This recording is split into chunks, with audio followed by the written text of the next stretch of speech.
What was the scramble for Africa?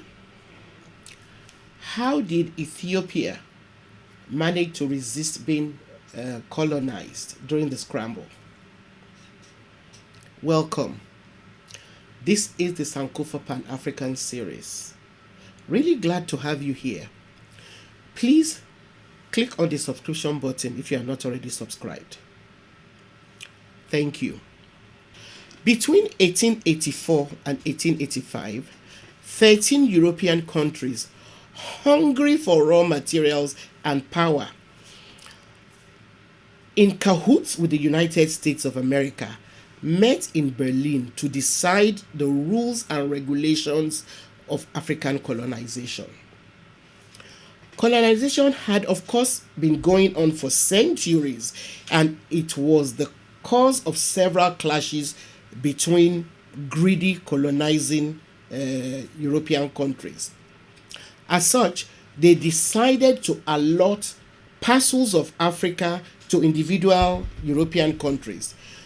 They also wanted to set rules that would guide them in colonizing and administering these looted territories. Now, this infamous event is what is known as the Scramble for Africa. And as a result of it, from 1884 to 1914, the African continent was in conflict as European countries, like vampires, progressively sucked the life out of Africa and took territory and power from existing African states and peoples. The continent continues to suffer as a result of this infamous event. Now, during this period in the 1890s, Italy tried to conquer Ethiopia, also known as Abyssinia, but failed. As such, Ethiopia remained independent, unlike her neighbors. And by 1935, it was one of the few independent states in the by then European cannibalized Africa. Italy then decided to use a border incident between Ethiopia and Somaliland, which was by then under Italian rule, as an excuse to attack Ethiopia again. Italy, under its fascist leader Benito Mussolini, rejected all attempts at arbitration and invaded Ethiopia. Surprisingly, Ethiopia managed to get the League of Nations, which had been formed in 1920, to condemn this invasion. Now, the League of Nations did not only condemn the Italian invasion, but also voted to impose economic sanctions on Italy.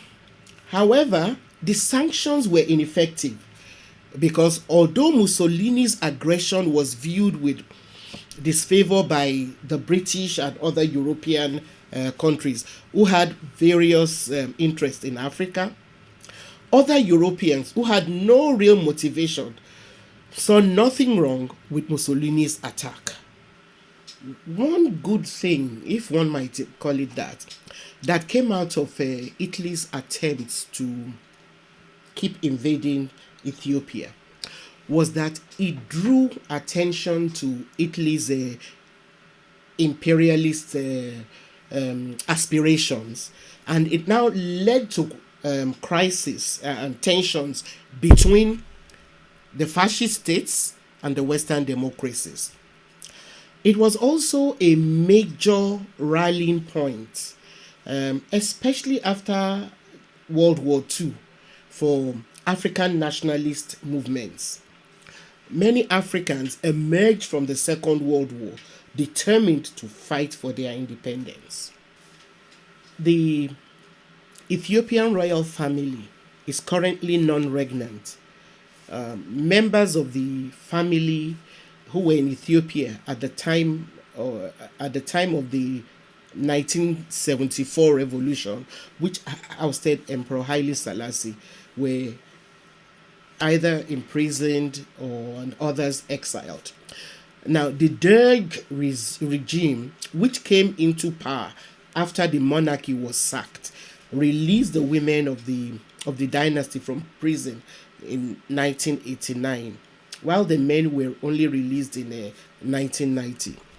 And several members of the royal family were then allowed to leave the country in the mid 90s, and the rest were allowed to leave upon the fall of the Derg regime. Many members of the imperial family have since returned to live in Ethiopia in recent years. It is believed that the monarchy fell to Marxists in spite of Emperor Haile Selassie's attempts to move towards a constitutional monarchy, because it was insensitive to the suffering caused by the famine, which lasted from 1972 to 1974. Thanks for watching the Sankofa Pan-African series. Don't forget to give us a thumbs up if you like our videos. Also, please help share it with your friends and contacts. See you next time.